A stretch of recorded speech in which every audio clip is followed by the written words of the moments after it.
If all of us, can I get your attention? We'd like to welcome you here to our church, Kingdom Church. Thank you for coming today. We're so grateful to have our illustrious mayor here with us today. Can y'all clap your hand for our mayor? So at this time, we're going to introduce the greatest mayor of St. Louis, Mayor Cara Spencer. Boy, it's easy to be the greatest mayor when you're the only mayor, okay? Thank you very much. But I want to just thank you all for coming out today. In particular, I want to thank our alderpersons who represent the district that we're kind of trying to cover here today. Alderwoman Pam Boyd, Alderman Rasheen Aldrich for helping to get out the word, share the word, that we're hosting this opportunity to talk to community here today. I also want to thank several members of our staff, the city staff who are here today. If you're with the city, raise your hand. Thank you for coming out and making sure that we're all available here. Members of FEMA, Willie Nunn. We have members of SEMA who are here and other partners in the room. I also want to thank Bishop Robinson for hosting us. Not only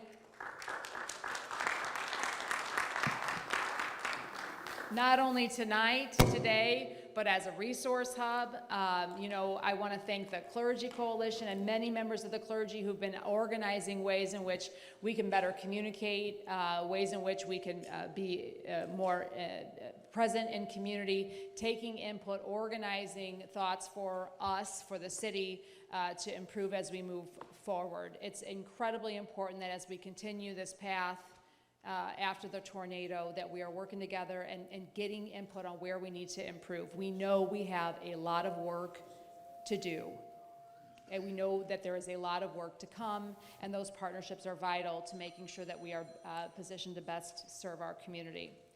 I want to also thank many of the organizations that have been boots on the ground since day one, in particular Action St. Louis, which has been very, very impactful in this community, in this particular part of the impacted zone. For the Culture STL, For the Ville, Invest STL, and the Urban League are just a handful of the number of boots on the ground organizations that have been really serving the needs of our community as the city has been trying to support them, but really recognizing that the lion's share of the boots on the ground had been community organizations and community members who have been really present since day one and continuing to do that work. I also want to thank, I know just said that on the front end of this, just recognizing that our first responders, just today we were recognizing North Patrol's Officers of the Year, Officers of the Month over the last year, two of whom were irreparably impacted, tragically injured over the last year, serving our community. Just recognizing that work that went into life-saving in the aftermath of the tornado is so important. Okay, before we move into questions, and I want to make sure I'm very clear, I will stay and answer questions all night. I want to make sure every question that you have is answered and addressed to the best of our city's ability, to the best of my ability. But on the front end, I thought it might be helpful to offer a little bit of a timeline of where we have been and where we're planning on going as a matter of just kind of baseline information. So, I know that in the last 50 some odd days, our city has done a lot. I want to recognize the work that our city workers have done, but I also want to be very clear. We know that the work we have done is not enough. We know that. And we are recognizing that we have a lot of work to come and to go through as we move forward. At the same time, I mean, that has been so humbling for the folks who work for our city, many of whom are underpaid, but have been working so hard to recognize that the need is so great. In the first few days, as I mentioned, our first responders mobilized immediately. Not just our fire department, our police departments, but first responders from around the region descended upon our community and conducted life-saving search and rescue, medical assistance. You've seen many of these actions, including a firefighter and a police officer who together pulled folks out of the rubble, really saving lives, mobilizing and really searching thousands of buildings within the first 48 hours. We did put in a curfew. We just lifted that. The intention was to prevent looting. From all accounts, that was very successful. While there was accounts of looting, it was minimized and much less than what we feared, what was feared in the community would happen. And we're really grateful. I think a big testament to the community for stepping up and really being present and really wrapping arms around each other in that time. We have a lot of seats in here. If anybody's outside and you want to sit down, there's really a ton of seats inside if you want to sit in. Within the first few weeks, we really, the first few days, we focused on making the streets passable. We did this by issuing an emergency declaration the night of the tornado. That was what the city did. I signed that emergency declaration that night. That lifted the restrictions on overtime and expenditures within city departments so we could mobilize and literally put all hands on deck for the days following the tornado. Our priority was, as you probably well know, clearing the streets and getting them passable. We had entire streets, blocks of which we had downed electrical wires that were still live for days following the tornado and wanted to make the neighborhood as safe as possible. Within the first few weeks, we requested and received Missouri National Guard support to set up debris collection sites. Our intention was to provide passive getting the debris, the immediate levels of debris out of communities. We have collected just an enormous amount of debris. We know it's nowhere near the amount of debris within communities. But we also did mobilize teams of private contractors that really doubled our city's capacity. We had around almost 50 front and back loaders that were donated resources for over 2 weeks to try to get a good amount of the bulk of the debris out of communities. We know we have an enormous amount of debris removal still to come. And we are working with FEMA.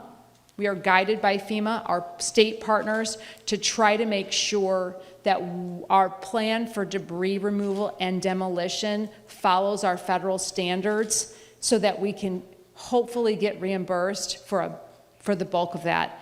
To give you an idea of the scope of the amount of debris that we still have to remove from community, it's hundreds of millions of dollars in estimate cost.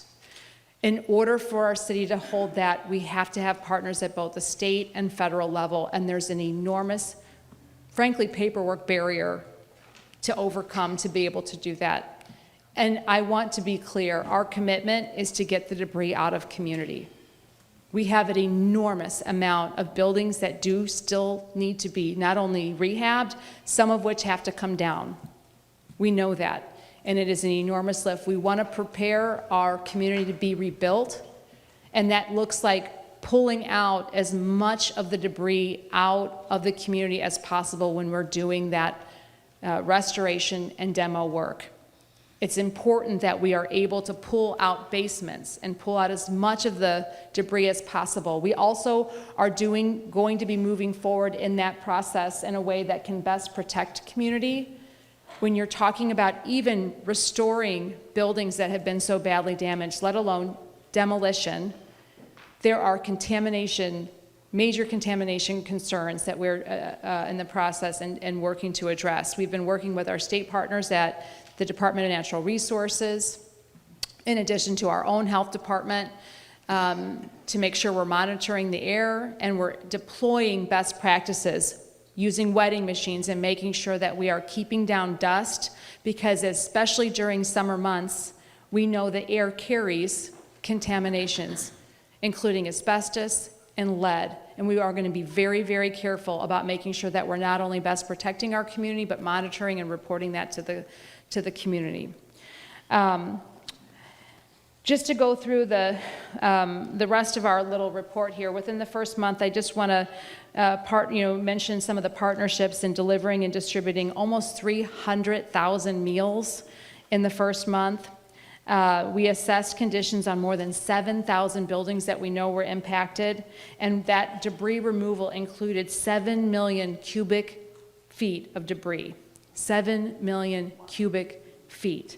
That is what we have so far removed from community, and it is a fraction of the overall debris we know we continue to need to remove.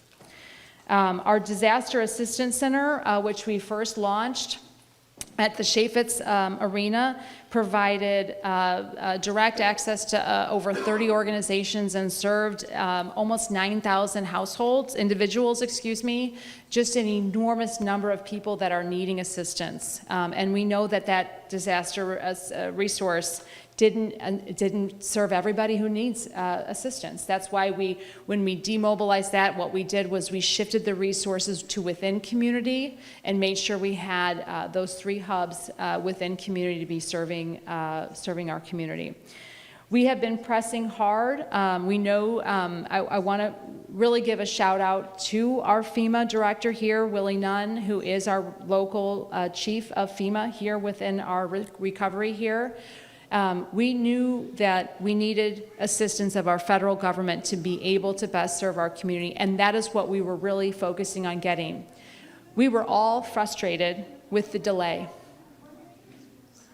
We remain frustrated that there was a delay, but it is not the fault of the folks who are here on the ground. Mr. Nunn and his team have been excellent partners, and we don't want that delay to impact anybody's willingness, desire, or ability to apply for FEMA assistance. As of today, FEMA has served over 5,000 folks, and is it 30 million? What is the total? 24 million have been so far dispersed to individuals. We also know that that is just a fraction of the folks who need assistance. So we want to be very, very clear that if you've gotten a denial, it is just a request to apply again, and we're here to help. FEMA's here to help, and we want to make sure that the direct assistance is getting to those who need it most. There is more to come on the FEMA side. So if you have gotten a denial letter, please don't be discouraged. Please be encouraged to apply again. We know there are a lot more resources coming through FEMA. We were making sure that you get applied by August 11th. We've also got the SBA here. While they are the Small Business Administration, raise your hand here, and at the federal side, even though they're called the Small Business Administration, the bulk of their service is to individuals.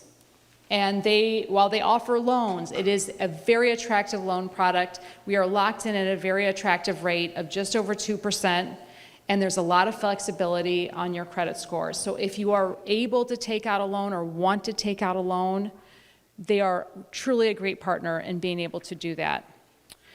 We've launched 4 new programs as of last week that I want to highlight. One is, we know one of the big heavy lifts is reconnecting to Ameren.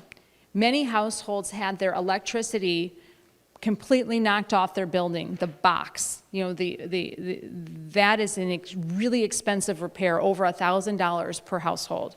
We've partnered with Guarantee Electric and Saks Electric companies. They both are donating union and professional electricity service providers to reconnect people to Ameren for free. If you need that service, it is just within days.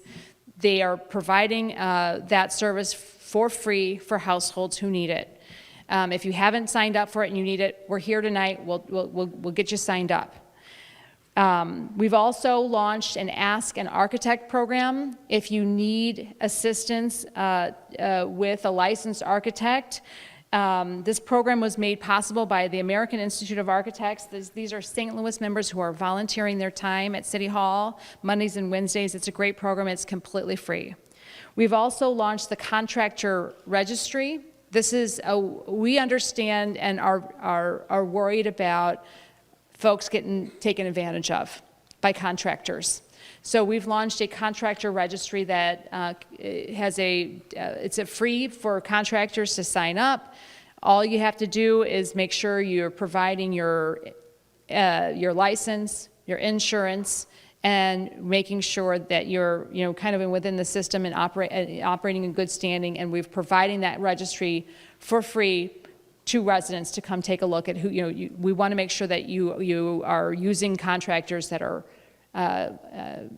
licensed and insured. okay? So that's on our website, and we're really encouraging folks to use that. And lastly, the Emergency Stabilization Program. These is a $5.6 million way in which you can access funds to stabilize your home. If you've already applied through CSB, you should be on our list. If you're not sure if you've already applied, apply again. It's easy and it's free. Just make sure that you get on our list, and we'll get your properties assessed so we can start deploying that $5.6 million in stabilization. We're also going to be launching some other things. You may know that the Board of Aldermen, your alderpersons, Alderwoman Boyd, Alderman Aldrich, and now we have Alderwoman Keys who's joined us, have held special sessions in order to expedite $30 million in the interest from the RAM settlement funds. We are working on a plan to deploy that, and we will have an announcement later this week about how we're going to start getting those funds out the door. We know it's important. We want to make sure we're being lawful and transparent, and that's taken a little bit to get ready, but we have some exciting programs we're going to be announcing later this week. Long term, I want to also say that we're working on getting barriers for community to rebuild their homes. This looks like reducing minimum lot sizes, allowing accessory dwelling units, so that if you need to stay on your property, those are barriers within the building division that we're trying to reduce, as well as providing some pre-approved plans and generally removing some unnecessary bureaucracy when it comes to building review. We're working on those plans as we speak. I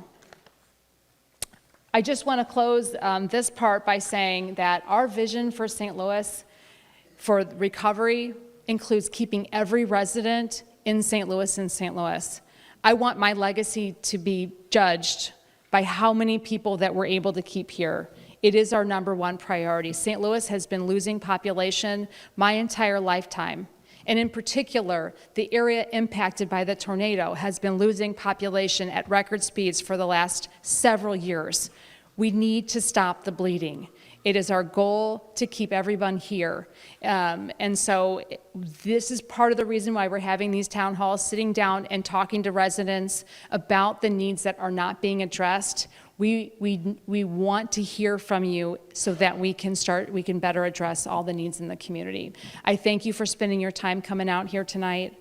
And I'm really looking forward to hearing what's on your mind and answering the questions that I can. Do the alderpersons want to make a comment before we go into Q&A? Alderman Aldrich, did you want to make a comment before we go into Q&A? Okay, the Alderman of the 14th, Alderman Aldrich. Thank you. Thank you, Madam Mayor. Thank you. Good afternoon. First off, God is good and all the time. All right, I got to make sure we're in the right space. First, I want to thank Pastor Derek Bishop Robinson for opening up his doors for us today. I also want to acknowledge while this town hall is being hosted by Madam Mayor, as well as myself and the Alderwoman of the 13th Ward, we actually are in the elevated 11th Ward, and I want to acknowledge Alderwoman Keys, who is here today. I also want to acknowledge our state representative, Kimberly Ann Collins, who has been boots on the ground. Kim, could you please stand? No, stand on up. She's humble. Stand on up. So my name is Rasheen Aldridge. I'm the alderman of the 14th Ward, and I want to thank everybody for coming out today. You could have been doing anything, especially as it started raining. I got a little nervous, like, is anybody going to come on out? But this information and these conversations and questions to be able to ask your elected officials, your mayor, is crucially important. I do want to begin by thanking Mayor Spencer for reaching out to every single alderperson when this tornado happened. I have not seen the type of unity at the Board of Aldermen in my 2 years in the way that we have since this tornado. And, you know, due to her and her staff, Julian, Dan Gunther, Emily, Chief of Staff, have all worked together to really figure out how do we make sure the reality is this is our new norm. And the reality is, for people that live in North St. Louis, this has been our norm, but this is now really elevated what we have been going through for several years. So I have the pleasure of representing areas that have been impacted by this tornado, like College Hill, Hyde Park, and St. Louis Place. And I just wanted to inform you all on some of the things that the Board of Aldermen has done from our end in partnership with this mayoral administration, which you haven't seen in no way since I've been at the Board of Aldermen. So recently, the Board of Aldermen, as the mayor said, we've passed $30 million, which I had the honor of working with the mayor and President Green of allocating $30 million from the RAM settlement money to try to help impacted areas that have been impacted by the tornado. Now, we know we have much more funds throughout the RAMS money, but when I reached out to the mayor's office, I was like, we got to do something, and she agreed. And as we had FEMA funds coming in, we had state funds coming in, we understood that we can start to tap into these interest funds. And the Board of Aldermen recently passed unanimously with every single alderperson on support of it, legislation that said, let's start getting funds out the door to try to help people impacted by the tornado that was recently impacted. As the mayor said, I think some of those funds from the RAMS settlement funds will be announced this week. But I also want to let folks know that I would also want to thank the mayor's office because the budget committee in the city of St. Louis, once these funds are allocated, you historically do not see funds that are allocated from the Board of Aldermen to the appropriate body, where the budget committee will now be able to have community input on some of how those funds are being spent. Other bills that the Board of Aldermen has done was Alderwoman Pam Boyd actually passed Board Bill 23 that would, with our assessor's office, look at ways that reassess assessments when it comes to property tax, understanding that a lot of people's homes have been impacted by this tornado. So when you filled out the form for your property tax, it was a little different in January, and then we had a tornado happen in May. We also passed Board Bill 24, trying to help impacted tenants who have been impacted by this tornado to make sure if they will not be able to have housing. And I also, again, want to, you hear me say a lot of times, thanking the mayor. And it isn't, I'm gonna be 100 with y'all, it isn't political, but it has been true partnership between the mayor's office and the Board of Aldermen of trying to figure out how do we come together to make sure that people that have been impacted by this tornado actually get the resources that they need. So the Impacted Tenants Fund made sure that folks that are impacted by this tornado that may not have housing anymore, that may not be able to stay in their homes anymore, will be able to tap into funds, hopefully once FEMA get all their funds out of the door, if we need to use additional funds from the city of St. Louis, if it's a first, last, or down payment on their housing to be able to have housing in getting a new space.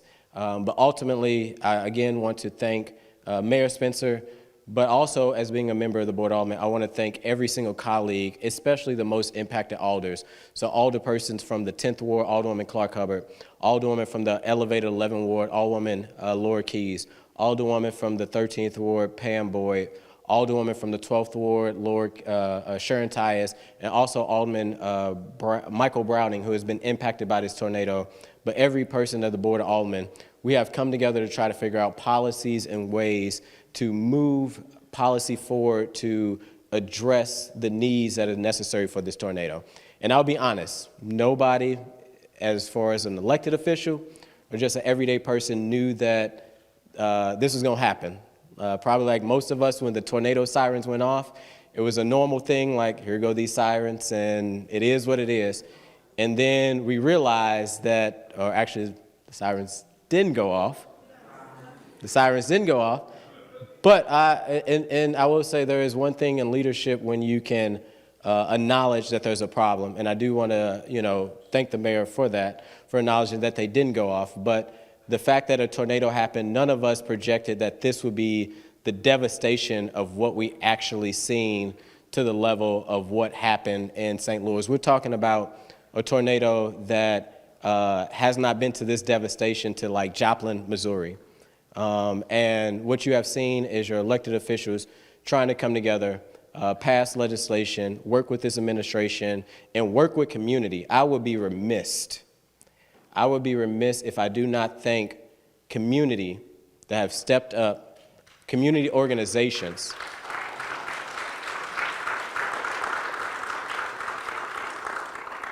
that have stepped up and answered the call quickly. I went out on day 2. I actually went out on day 1 trying to find Alderwoman Keege's house, and I was on the wrong street. And I walked down the streets and power lines was down. I seen people walking out of their homes where the sirens was going off, the home alarm was going off. They had nothing. They was trying to get it out of their trash bag.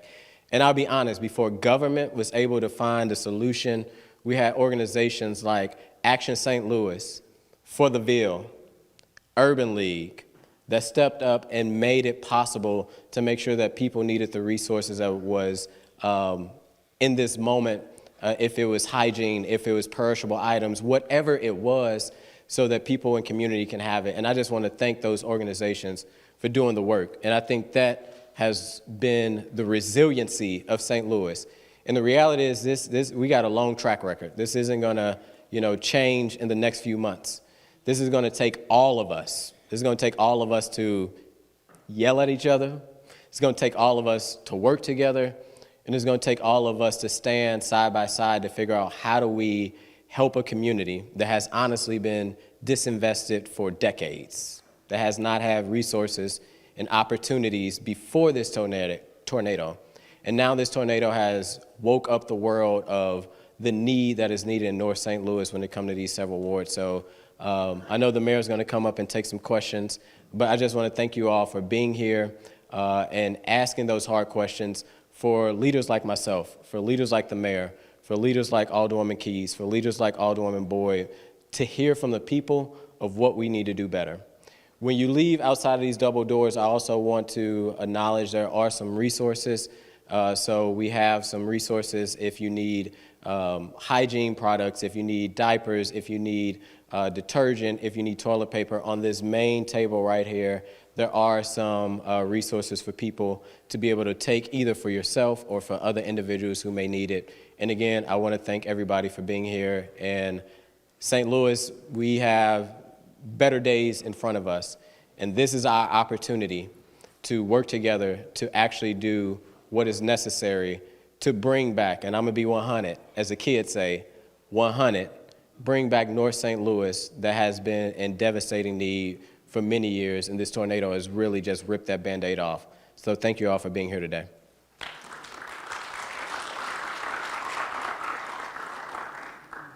Before we get into questions, I'll just say a few more just kind of points here. Alderman, thank you for recognizing Representative Kimberly Ann Collins. I want to say, in addition to at the front end of this, really fighting to get FEMA here to help with the individual assistance and with the public component, we were also working with the state of Missouri, and your state representatives, in large part, Representative Collins really led the effort to get some state assistance here in conjunction with our governor. The state legislature passed 2 important measures, one of which is a $25 million allocation that was specifically targeted for un- and underinsured homeowners here in the tornado impacted area. That's going through the MHDC. We are working on getting our nonprofits applied for that, and we are, as a city, applying for those funds as well. That is a little bit slower going. Governments take time, but we are in the process of getting those funds moving here. The other piece is $100 million to the city of St. Louis for the tornado response. To give you a little bit of perspective, it is significantly more than what Joplin received as a result of their tornado. We are lucky for that. It is the result of strong leadership in our state legislature and a commitment of the governor for making sure that we have the funds we need to start the recovery to have a meaningful impact there. And so I just want to acknowledge those pieces there. Before we go into Q&A, Willie, did you want to say anything? If you want to address folks on behalf of FEMA, I'd like to invite Willie Nunn here, who's our regional director here for FEMA, to say a few words. Thank you, Madam Mayor. Good evening, everybody. First of all, it's really been an honor to serve on the mayor's team, to work with the alderpersons, and to work with the communities here in St. Louis. They have been a proactive team since I've been on the ground since June 10th, and they continue to be a proactive team. For me, it's FEMA. You know, we came in after the declaration, and as the mayor said, individual assistance was for individuals, for that first help that we can provide as a program. And my job was to make sure everybody who was eligible, who had been impacted, was to register. And as the mayor said, you have registered. You don't have to re-register. If you got a FEMA number, all you have to do is when you call that 1-800-621-3362, is just tell your FEMA number. They'll bring up your record. Or you can go to those disaster recovery centers that we have at Sumner, that we have at Union Tabernacle Missionary Church, and that we have at the Urban League. You know, walk in there with that number, and then we can help you look at what you have. The mayor mentioned denial letters. I don't call them denial letters. They're not. They are letters to let you know what you may be missing to get what you need. And that's why the disaster recovery centers are so important. That's why when you call back, it's so important, because we are there to listen to you. We know this was your worst day. We know we got to come to you with grace and how we help you. And that's not happening at the DRC with people who wear this. I need to know about it. And I'm sure the Small Business Administration feel the exact same way. If that's not happening when you come out, you're not being respected, you're not being listened to, you need to give us a call back about that, because that's not how we roll. And so really, I just wanted to say that the numbers when we started, I have to tell you, the mayor said it's over 5,000. We have 5,600 households that we have that have registered so far. That is only beginning to tell the story for me. That is what we're going to use that data to look at what else could we provide. I asked if you've been still out of your home when you talk to us again. And if you haven't applied, apply. But when you talk to us again, please, if you're out of your home, ask for rental assistance. That's your right to do. Ask for rental assistance. I am not going to stand up here and say everyone is going to get it, but I will tell you, if you ask for it, we're going to look to see if you're eligible, and you will get it if you're eligible. And we're looking to do that.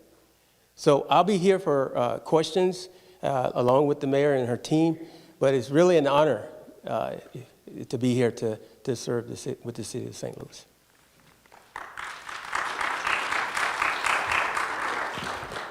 Thank you, Willie. Just from a little bit of a perspective here, we had hoped to have FEMA on the ground right away. When the tornado hit Joplin, FEMA was there within 48 hours, doing the feeding, helping people get stabilized, doing the short-term housing, providing all sorts of resources. Things have shifted at the national level, and that was not possible here. And that's where the nonprofits and the community has really stepped up to support itself. We're really grateful for that, but we're also really grateful that FEMA is here now, and the work that they are doing on the individual side is important, and it's very impactful. And so we're just an enormous amount of gratitude for that. Okay.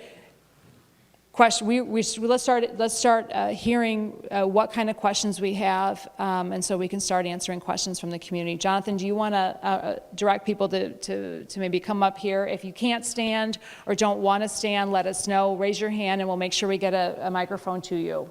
Okay? Can we start with some questions? Ms. Gwen?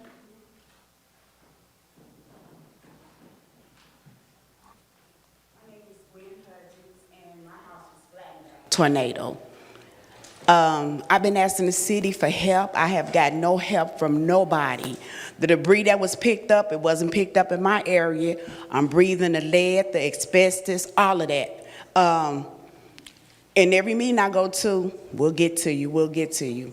I have got no help from nobody at all. And all I'm asking is for a dumpster. The city got the funds. Start dishing it out so something could be done. I lost my dog today. You know what I'm saying? I'm laying out here in a tent.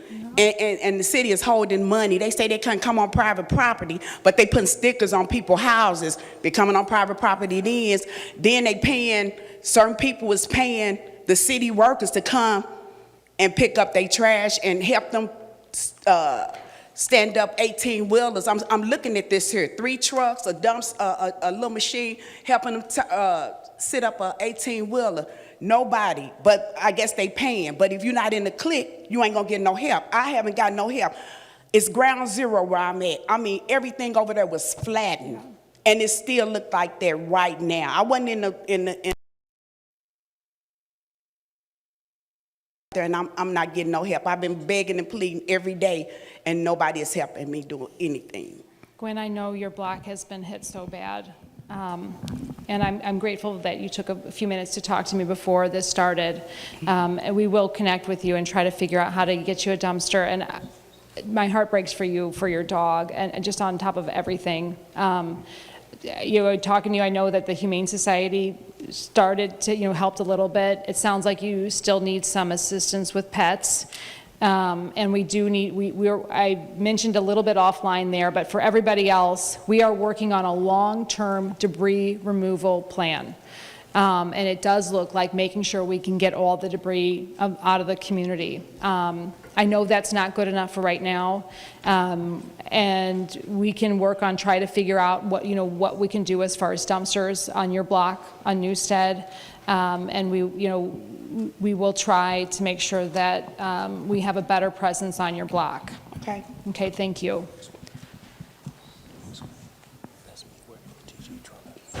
Yeah. Do what?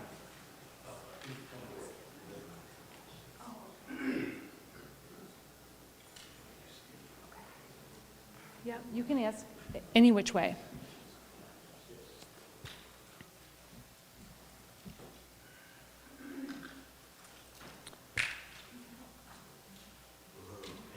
You hear me? Okay, there you go. First, I want to start by saying I'm Westbrook, the local president of EPDM, which is the International People Democratic Uhuru Movement.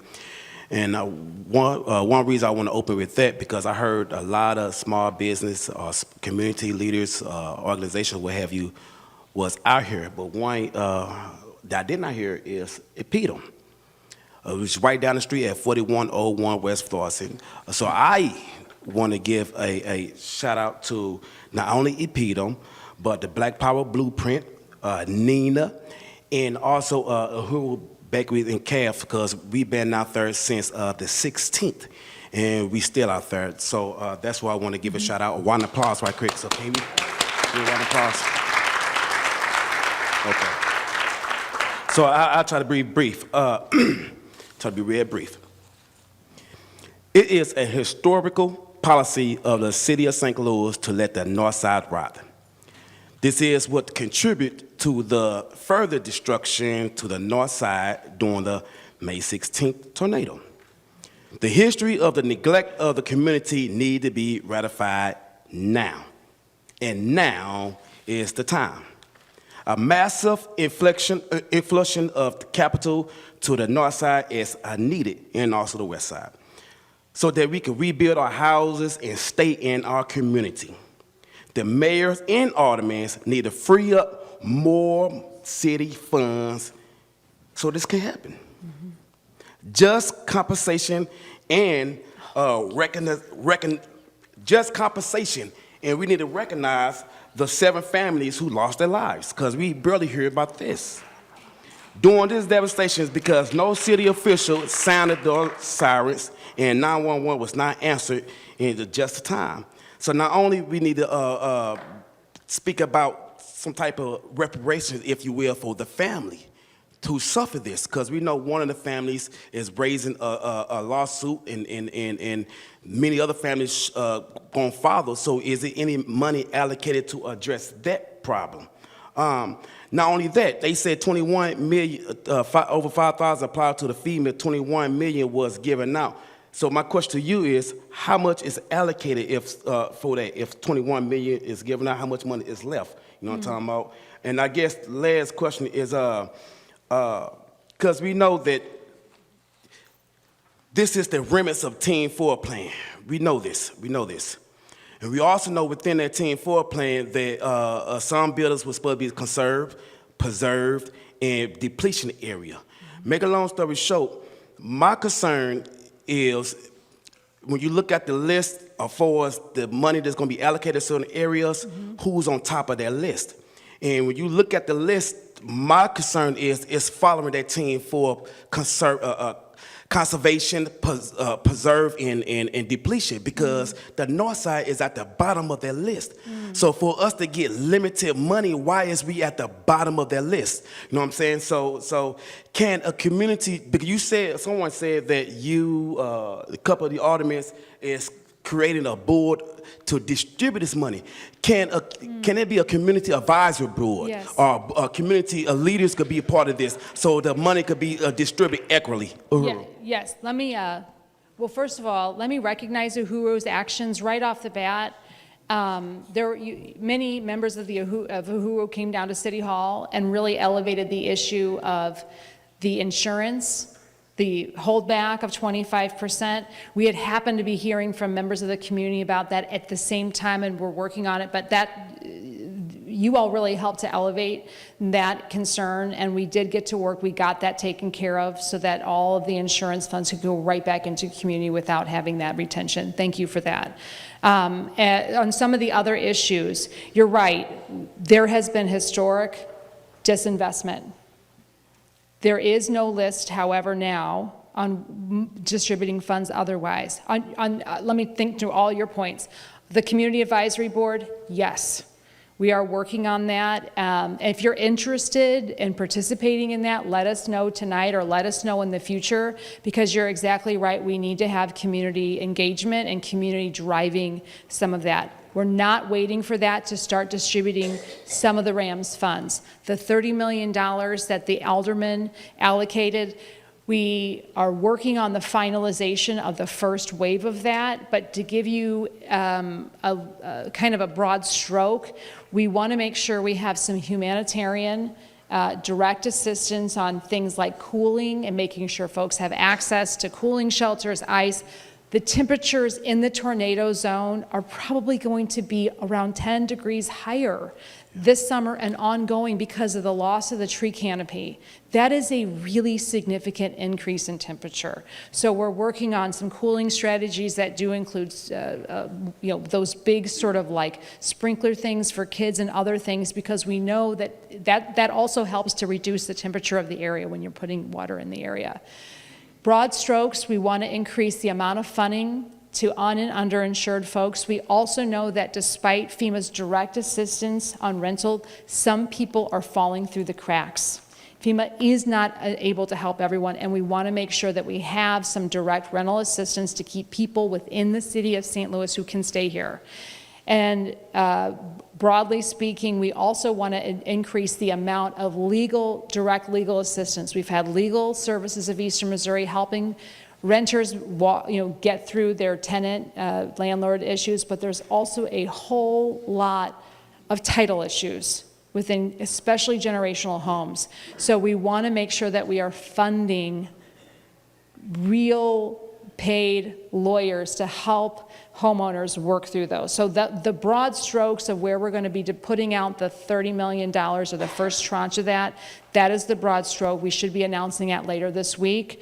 And then coming on top of that, we'll continue that this summer. We want to make sure we get those funds out the door as quickly as possible. To give you an understanding of why we were waiting on that, initially we were waiting on making sure we got FEMA here.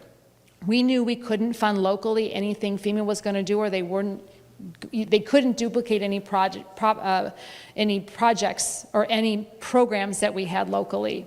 So once we got them here, we had to understand what they could do before we started to deploy our services.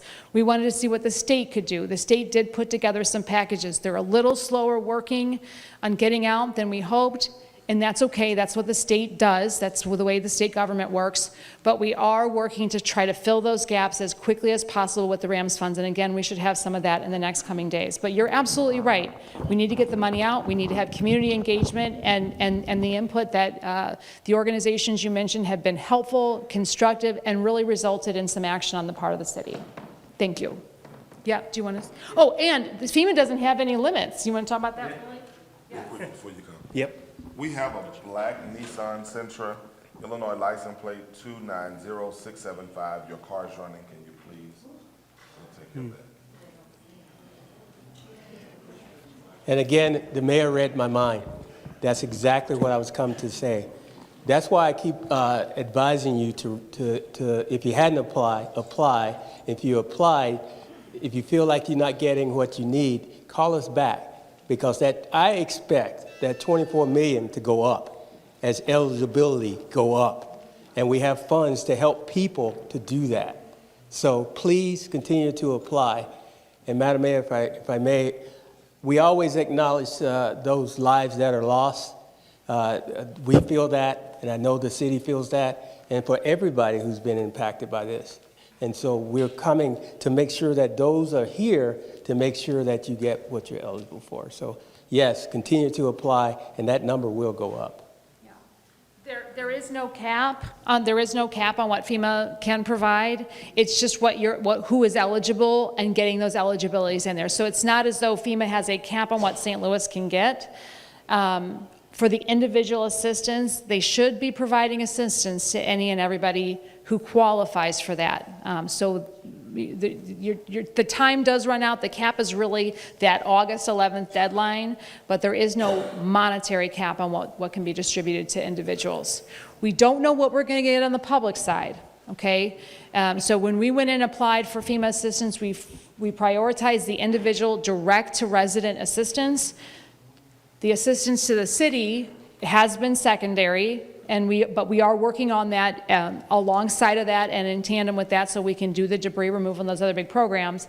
We don't know what that looks like, and we're working through that with FEMA and our state partners. Yes.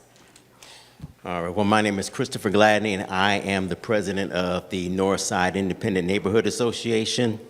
And I just want to say that I'm really, really disappointed in how it just seems like the city's dragging its feet.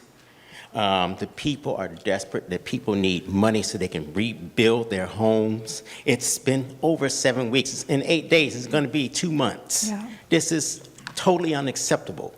The people need their houses fixed.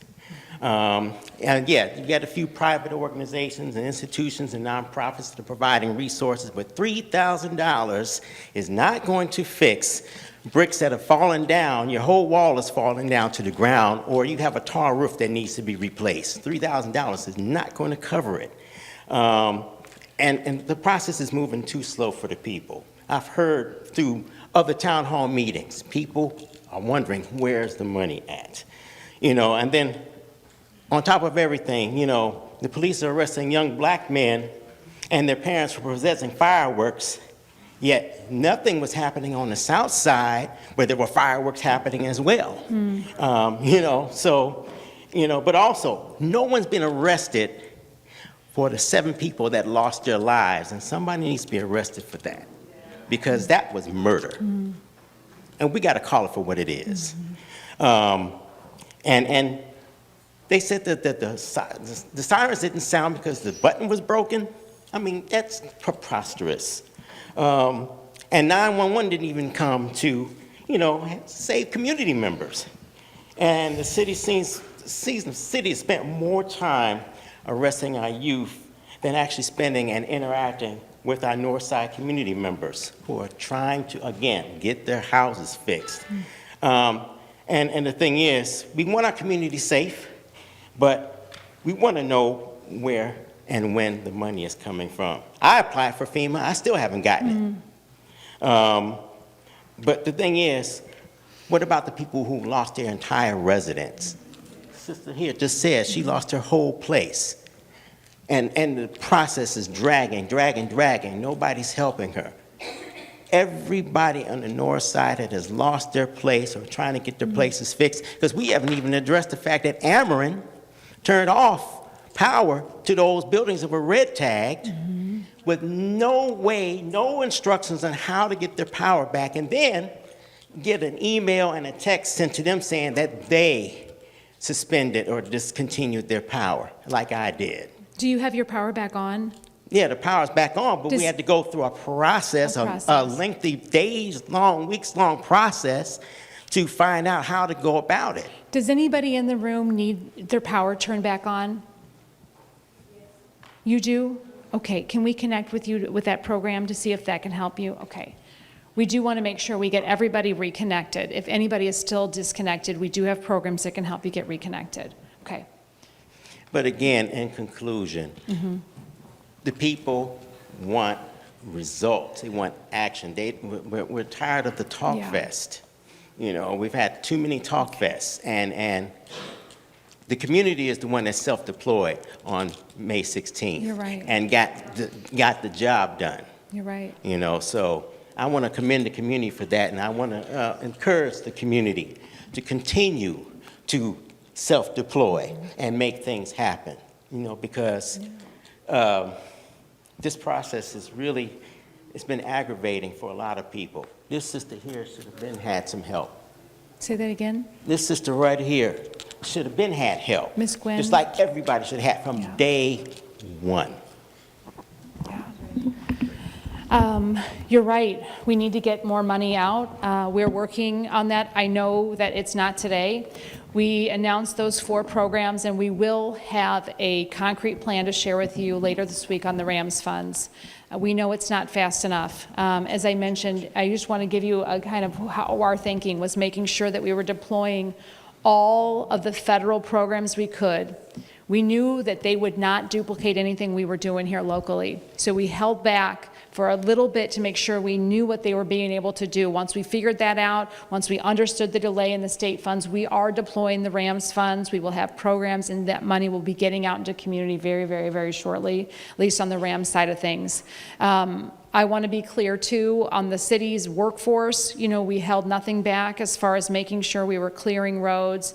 It was heartbreaking to tell folks not to self-deploy that night, but the reality was we had massive downed wires. So for that 24 hours, we were having a lot of what we were calling tornado gawkers, people from outside our community coming in and gawking at our community, clogging up roads and disabling first responders from getting into community. We did ask people to stay home that first night, but we also know so many members of the community braved the downed wires, were there holding community, and they absolutely stood up and held the community where we were waiting for our federal partners to show up. And there is nothing there is nothing but gratitude for that work. It was an enormous lift.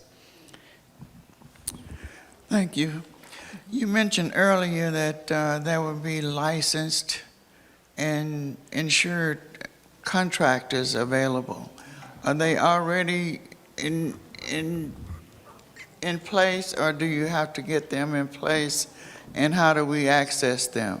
The list of licensed and insured contractors is on our city website, stlrecovers.com. That is the list of licensed and insured contractors that have registered with the city. That is just a list.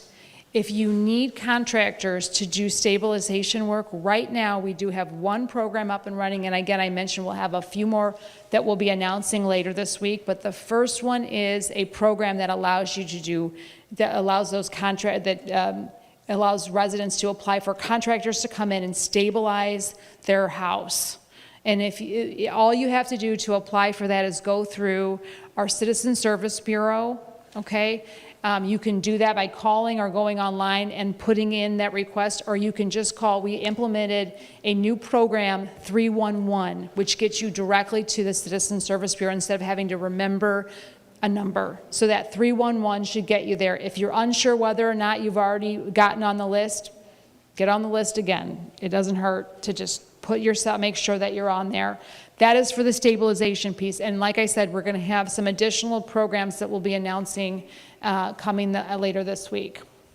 The list of licensed and insured contractors, those are local contractors that have elected to register themselves. We have almost 100 contractors that have elected to do that, to make themselves available, so that you know that you're dealing with somebody who's got a permit, who's got a license, and has insurance, and isn't going to swindle you. Hello. Hi, Precious.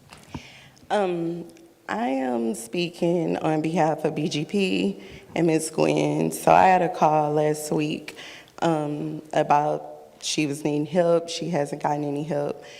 We went over to meet with her. So I organized a cleanup. It's going to be Saturday. So we do have some volunteers and we do have some partners, but the part that we need you for is a dumpster. Okay. And we are asking if you can bring over some other equipment, maybe get on a call with us to see what can the city do to help us.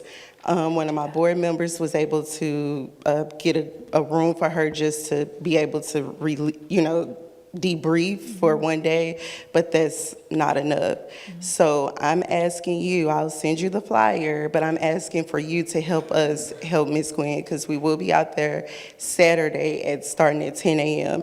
So she's wanting to try to go in and remove some debris and see what's salvageable from the loss of her husband. So these things are sentimental to her. So we really need you to help us to help her.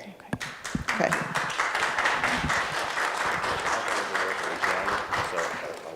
First of all, thank you. Thank you for organizing that.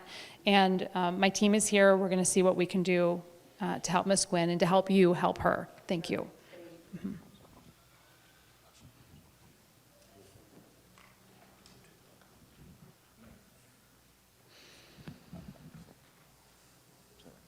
Should I go up here?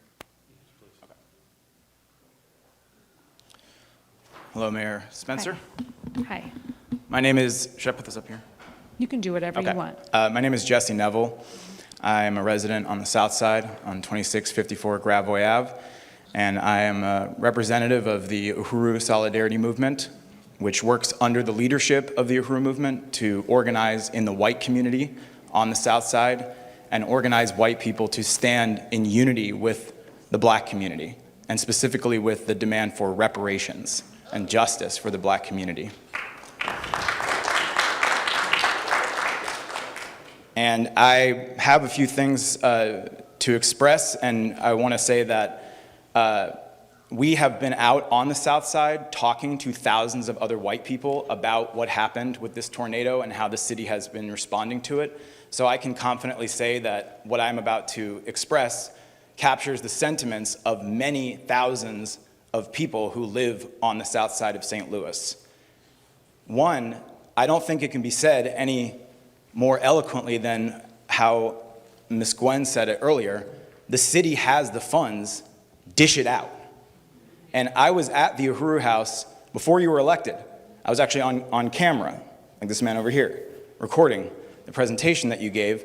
And it was at that meeting where you said the words, "The city is flush with cash."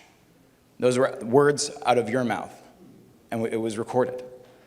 And if the city is flush with cash, it should not require such a long, complicated explanation for why none of that money has been returned, has been allocated towards the black community on the north side. And I would just like to also convey my profound respect and solidarity with the black community of North St. Louis and the heroism and resilience of this community following the devastation of the tornado. And the response by the city government, the mantra that is emerging of "trust us, we're working on it," not a winning slogan, pales in comparison to the self-deployment of this community that was immediate after the tornado and has been unceasing ever since. So the primary message I want to convey, in unity with the speakers who have gone before me, is that we support the demand for reparations to the black community. And that means all of the funds the city has access to the city is flush with all of this money, has to be turned over to the black community to rebuild the north side, not just in the name of relief, but in the name of reparations. The money has to be turned over with an acknowledgement that the reason the city has that money in the first place is because the city used statistics about the poverty of the black community to get federal money, and then none of that money goes towards the black community whose poverty is exploited to get money for the city. So those funds have to be released, and that's reparations. That's what it's about. Reparations means repair the damage. It does not mean putting red tags on people's homes. It does not mean shutting people's power off, telling Ameren to shut the power off. It does not mean putting a curfew, a police curfew on a devastated community that heroically self-deployed to try to repair the damage caused by that tornado. It means repairing the damage. That's what reparations means. So that money has to be turned over. And I want to say one other thing. You spoke about your legacy. I think it was clear in what you said that you are conscious of the fact that this is a legacy-defining moment. This is a legacy-defining moment. And as the mayor, as a white mayor of a historically black city, the city of St. Louis, you inherit the legacy of Team 4. You inherit the legacy of the destruction of Mill Creek Valley, of all of the black neighborhoods, historically black neighborhoods that have been razed to the ground over and over and over and over again. And that legacy does not have to be your legacy. But whether or not that legacy is your choice. And that's what reparations gives you the opportunity to do. To have a different legacy, a legacy of reparations to the black community, repairing the damage, taking responsibility for everything that has come before you and everything that has happened since you've been in office, and doing the work to actually change it. And that requires reparations. It can't happen without reparations. There's no possibility for the city of St. Louis to have any claim to being progressive without a commitment to reparations for the black community. And finally, 7 human beings died. Oops is not good enough. And I don't understand the story. First, it was the button, the protocol wasn't clear about who was supposed to press the button, and then there's 2 buttons, there's one at the fire department, now the button's not working. This would not go well under cross-examination. The story is very all over the place, and whatever the story is, 7 people died. 7 people died. They are gone. They will never come back, but their families are here, and reparations has to include recognition and compensation to those families for the deaths of their loved ones. And that is a demand that we absolutely support. And I will actually close now by saying it was absolutely appalling to see police with assault rifles at the Arch pushing young black people to the ground for setting off fireworks. How long did it take to initiate that emergency response? There's fireworks at the Arch. Send in the cavalry. Meanwhile, 2 months later, there are still people from this community saying, we have gotten no help. There has been no assistance from the city because the city is too busy locking up black people at the Arch for setting off fireworks. So this is an absolute shame. And if you think that you're getting a round of applause from white people on the South Side when you do that, you are absolutely wrong. We want to see reparations in this city. We want to see a united city, and that can't happen without reparations to the black community.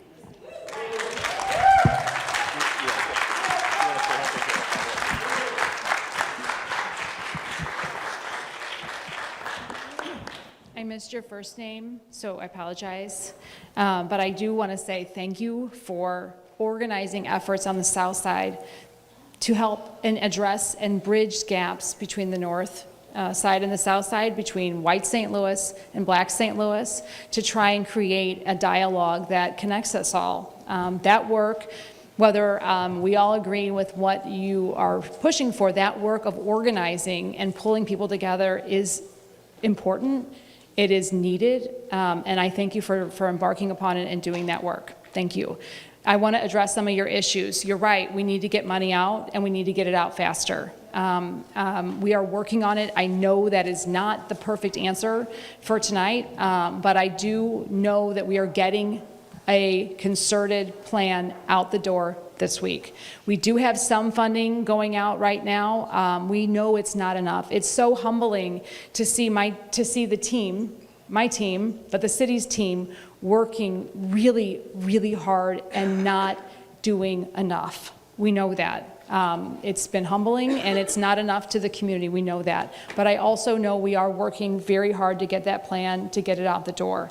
We have the stabilization money that's going out right now, and we are, as I mentioned, we will have some other programs. The electrical program's underway. If you need that direct assistance, if you need architect assistance, if you need legal assistance, we have some direct assistance that's already out in the community, and we are working on getting all of those RAMS funds out the door as quickly as possible. We know the state money is not going to be out until August. We know that the governments move slowly, so we're trying to fill the gap with the RAMS funds because it has the most flexibility. I'm hearing your criticism. That is my job to hear, and we will be, I thank you for giving it to us so that we can do better.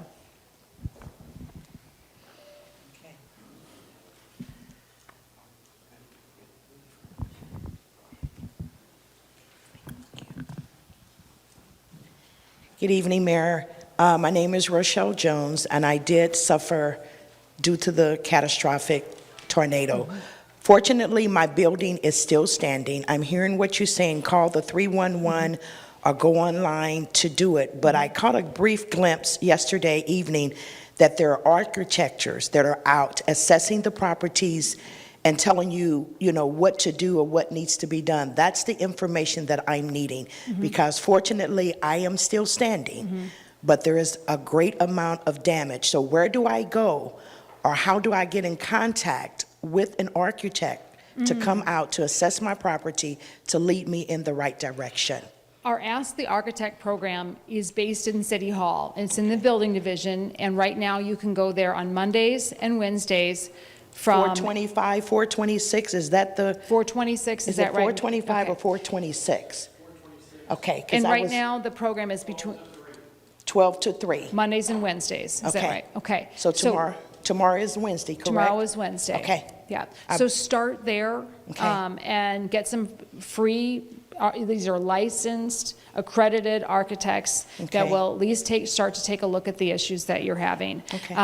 And as far as the home repair funds that you may need, we are asking, to go through your insurance first if you have insurance. That is going to be your best bet. Number two, we know there's gaps. If you have a high deductible, the state does have a program to get a state tax credit for your deductible. And there are going to be gaps there. That's where, if you're uninsured, FEMA could help with some extent. We know that's not going to cover it, and that's why we're standing up some programs to help with home repair. Okay? Yes. Make a suggestion, ma'am. Before you sit down with the architect, it'd be very helpful to them to assess it and there's some photos. Photos.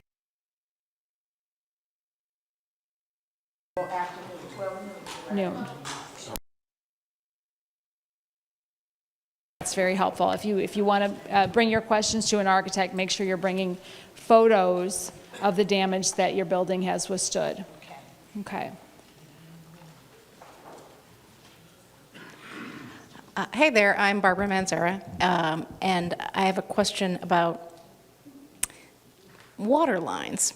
So as you know, on the north side, we have a lot of infrastructure issues, and we are not what I'd call rebuild ready. Where I live, I'm the only house left on my city block. There's a vacant house across the street, only house left on its city block. My daughter-in-law and my 4 grandchildren are completely homeless because their house was completely demolished and they were renting, and they're not able to rent another place because it was subsidized and it just simply does not qualify for any other rental. And she has not even been able to get her whole deposit back. So we're looking at trying to quickly get this other house habitable. And one of the problems is it's been uninhabited for a long time, and it requires a whole new water service, which right off the top adds $6,000 to the price. The water works. I can go down there and turn it on. You just got to find a guy with a street key, but it's not legal, obviously. And the plumbing department, the plumbing department says, oh, that's a lead water line. It hasn't been in use for 20 years, and you have to upgrade it. That's $6,000 that we simply don't have. So In the past, I've seen about lead water services, there's always like, oh, we're collecting, addresses where there's lead, and there's maybe going to be money, and maybe there's going to be loans, and blah, blah, blah.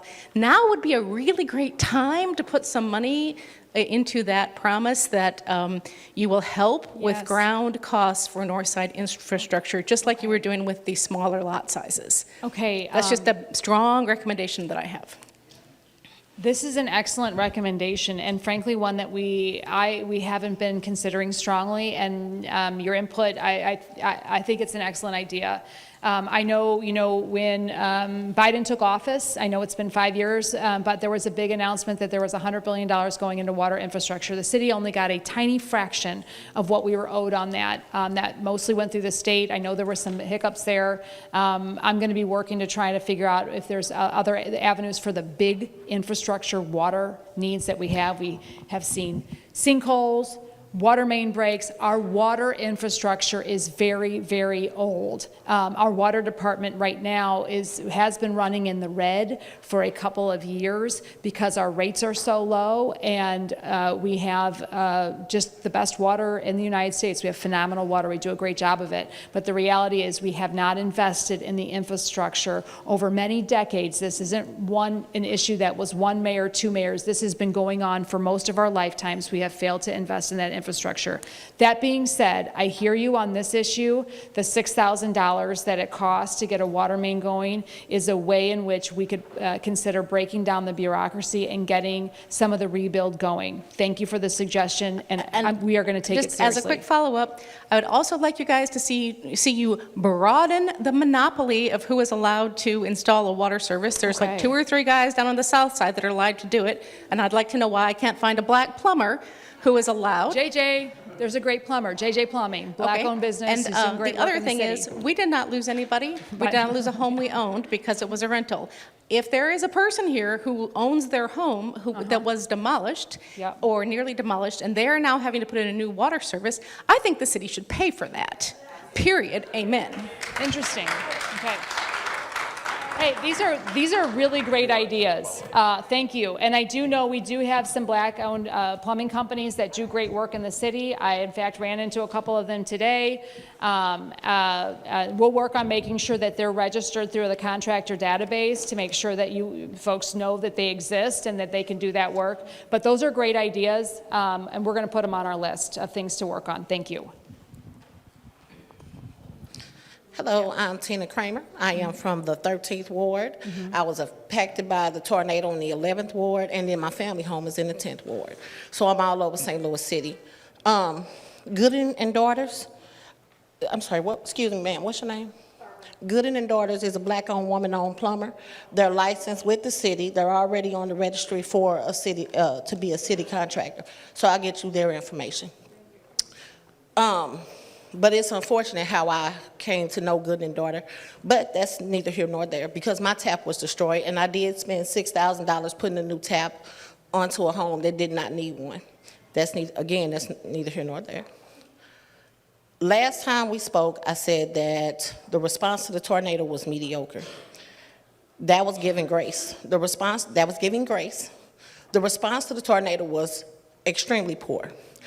Next week, we will be 2 months from having that tornado. Less than a week before that, I had surgery on my right hand. That Monday, before the tornado, I had on my right hand. So when you say don't self-deploy, had the organizations and the people who had not come out, and myself and whomever else in the community, not self-deployed, we would have had nobody. Called the police.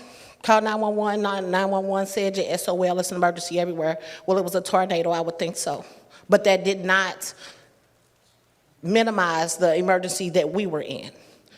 However, and I'm staying 10 toes down, the sheriff's department showed up that same day and was helping us get people out of their homes while gas was leaking and Spire couldn't figure out how to get to us. So to ignore that is very sad. And we got to do better. And if you want us to stick together and be together, we need to start where the leadership is. So if our leaders aren't seeing eye to eye, they need to start. That's number one. Number two, I know the tornado was not your fault. I had many people tell me that at the last meeting. It was none of our faults. But your response, poor. You did not stand up and step out. You were taking photo ops. You looked real cute in your boots and your jacket, but I was hot as hell. Excuse me, hell is in the Bible, I'm okay. Helping people get off of their porches. Again, while I was injured myself. The response afterwards, poor. I went to the first automatic meeting after the tornado and they were still talking about speed humps. Now, I know there's an order of things that has to happen at City Hall because I happen to have a political science degree, so I get it, right? However, per Robert's Rules of Order, which is usually the presiding rules in which meetings take place outside of stuff like town halls, you can call for special meetings, and instead of talking about speed humps, we should have been talking about how to get people off the ground with this tornado. We going on 2 months, and you're saying the Board of Aldermen worked to put that $30 million in Rams interest money, but you can't access it. And if I can't apply for it, and if I can't access it, it's not even there. Poor, poor. Before we had this tornado, the Rams money, they were only designating at the last investment $14 million for the whole north side of St. Louis. Shame on y'all. And when you say I'm a new mayor and blah, blah, blah, but you were an alderperson, and you've been an alderperson for an extended amount of time, and government starts with your alder people. So every alderperson in here needs to listen up. If you're not gonna help us move in the way in which we move, then you will be moved. And there will be people who are going to be responding in the way in which we need them to respond in an emergent situation. Had St. Louis moved, a $30,000 roof and some bricks could have kept a lot of other damage down. Now you're dealing with mold, falling ceilings, asbestos, warped wood, and we're talking about on buildings that are more than 100 years old. It's expensive. Our insurances aren't covering it. And the next thing we're gonna be talking about is the fact that your insurance company is going to drop you. Then what are we gonna do? When the next tornado rolls through, or earthquake, because you can't keep the streets up. Every time I turn around, it's a street sinking in somewhere. So with $40 billion, there was still no money allocated to the north side. So in what I want to say is that Jesse was right, we do need reparations. But what we need more are businesses. I want to go to Home Depot in my area. We don't have any pharmacies no more on the north or west side. There's only one Schnucks on Natural Bridge and Union. And then the two Aldis that were most impacted by the tornado, the one on Grand and Natural Bridge and the one on Delmar Kings Highway, then offered a $10 off coupon for buildings that didn't have power for more than a week. Ew. We do not want that rotted meat. We do not want $10 off of an Aldi's coupon. We want jobs, we want businesses, and we want our houses. If you can't come up with a plan within those 2 months, then we need to give you the plan of what we want to see our north and west sides look like. Now, at the last meeting, a young lady asked about the bricks.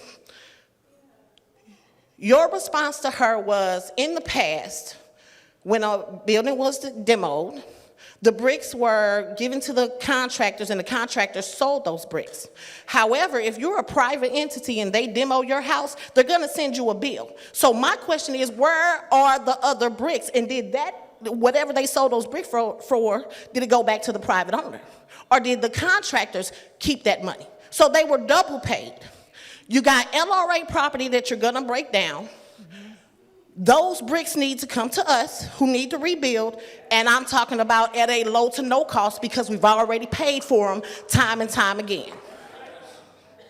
So we need to figure out a plan, and again, acknowledgement is okay.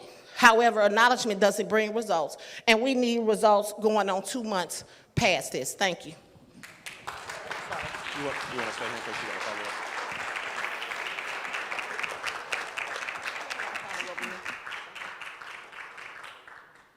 I appreciate that your comments again tonight. The brick issue is such an important one. Our bricks are some of the best bricks in the nation. As we work on the plan to demolish buildings, we are keeping bricks and the concept of a brick bank top of mind. We also recognize that many of our bricks have left St. Louis. You're absolutely right there.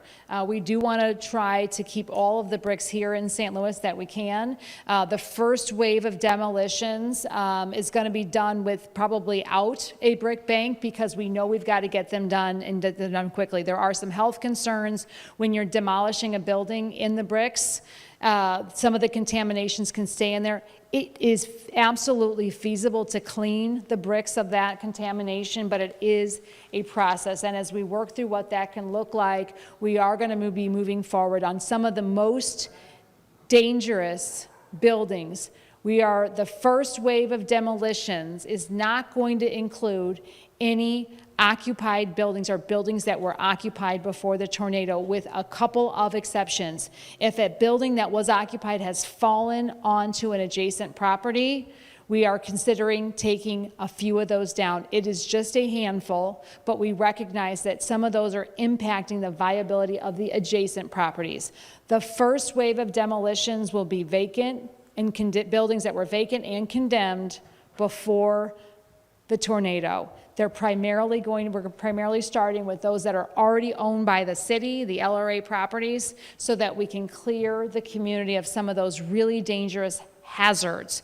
We do have right now around $14 million that's going into the demolition process, so we can make some of those structures safer for community. We can take them down. We want to make sure that we are deploying the safest standards. We're wetting and making sure that we're not putting contaminations into the community. The stabilization funds that I mentioned earlier, that 5.6, they are getting, that program has been approved. We are getting those out there, and as I mentioned, we'll have some additional programs later this week. But you're right, it's taking a long time, and we are working to get those out as quickly as we can moving forward. Good evening. Good evening.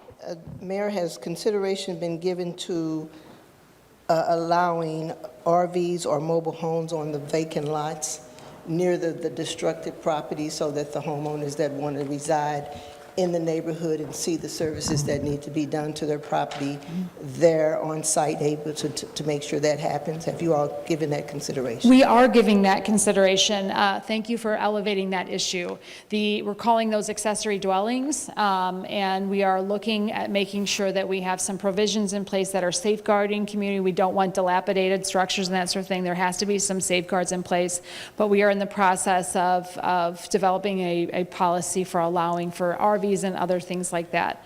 And so I don't have the ETA on that policy. Does somebody from my team have some better information on that? I will say we are considering it. It is important, and I think it was residents elevating it at a town hall that really put it to the forefront. Thank you for elevating it. It is on our list. Okay.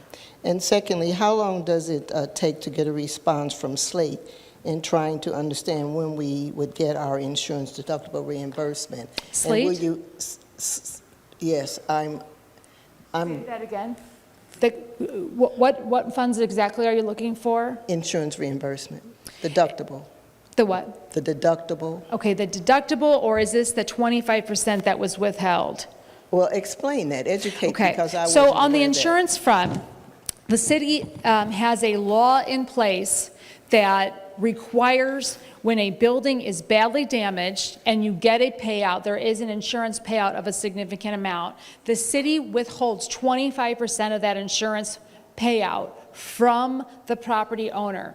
The purpose of this law has been very effective, actually, because what it does when a property owner has a fire or some other catastrophic event that takes a building really down, If the property owner then cashes out that insurance and goes and leaves for Florida and leaves that shell sitting there, it further victimizes the community. Not only do they have this catastrophic event, but now they've got this shell, and it's often extremely difficult to find the property owner or hold them accountable for making that building whole. The insurance payout is specifically so that the property owner can either make the building whole or demo it.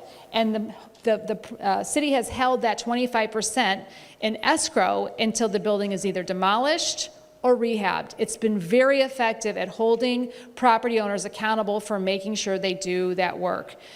We put an exemption for the tornado zone so that property owners were not holding that accountable. You're getting your full payout. There were a handful of property owners that got their payouts before that exemption. The executive order I signed was put in place, and there were some escrows held. The comptroller has been giving those directly to residents who come in and apply for that, so that property owners are made whole. We will deal with the dilapidated buildings as we need to following that, but we're not trying to hold property owners, hold funds that property owners need to make their buildings whole. So it doesn't matter what damage you had, if you paid an insurance if you had to pay a deductible, then that means you should be eligible to get your No, the deductible is separate from the escrow. A deductible is what you agreed with your insurance provider to pay as a deductible. It's different for every insurance policy and every property owner. The deductible is something that you agreed to with your insurance policy. The state does have a program that allows people within a declared disaster zone, of which we are one, to apply for a state credit for the deductible. That is a state program that you can apply for, but it is separate than what the city is offering. Okay. Thank you. Has the contractors been vetted? The contractors on our list? Yes. Yes. We are requiring that they have a license, that they have accreditation through whatever, if they're a plumber, that they have a plumber license, accreditation, and that they have insurance. Those are the three vettings that we are requiring. So they're not fly-by-night entities trying to take advantage of the community. They have to have a license, accreditation in their area of expertise, and they have to have insurance. Okay. It's not a perfect system, but it should weed out at least the folks that are really trying to swindle you. Okay. And for FEMA, is there an income cap on receiving any FEMA benefits? Okay. And then my last question is, I plan to hire, to rent a dumpster. My alderwoman gave me that idea, it was excellent. And to pick up some of the debris, to get the debris removed. Can I get some inmates or someone to help me load that dumpster? Inmates, maybe volunteers of some kind. However Yeah. they come, and to, That's an interesting idea. We'll work on, volunteers, yeah. Those folks, yes.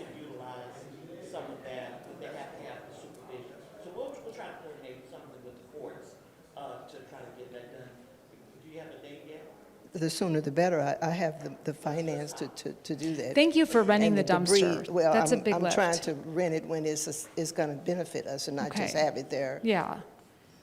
Thank What you. about if I can gather a bunch of somebodies in the community to help load some of the St. Louis City trucks and throw debris on that? Will that work too? Because we need to get the debris moved. And when you say debris, you are talking about trees and other Trees and things that things are of that falling off nature, of the yes. homes and all of that furniture that's out front Yeah. in the alleys as well, because we're loaded. We can hardly go up and down our alleys. Yeah. We'll connect with Alderwoman Keys and maybe try to figure out what that can look like. We had those drop sites for debris for several weeks. I know it was hard for folks, especially without a truck, to Right, get the right, debris there. right. We do know for folks who had a truck, it was well utilized, but so many folks don't have access to big vehicles to be carting around that type of Correct, stuff. correct. We were encouraging folks to push it to the curb. And it's still on the curb. It's still on the curb. We had volunteer contractors. We didn't get it all taken care of, but we do have a plan to get the debris removed, and we are committing to getting the debris removed from our community. Okay. I think that's it. Yeah. Thank you. Yeah.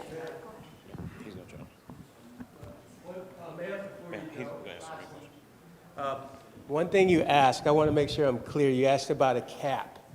You know, for as far as a cap for helping everyone what they're eligible for, there is no cap.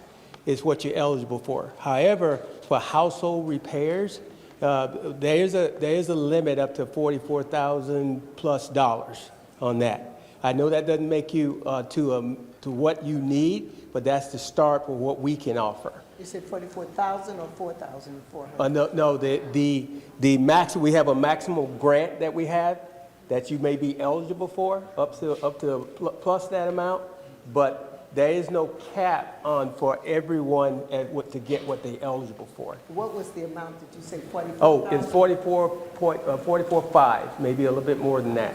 But that's why you need to speak to the folks at the DRCs, at the disaster recovery centers, for they can hear your story to make sure what you're eligible for if you reach that cap. Thank you. Yes, ma'am. Julian just reminded me, you know, that we did just recently extend the contract for some of our partners who are doing the debris removal at the curb site. That work will start next week.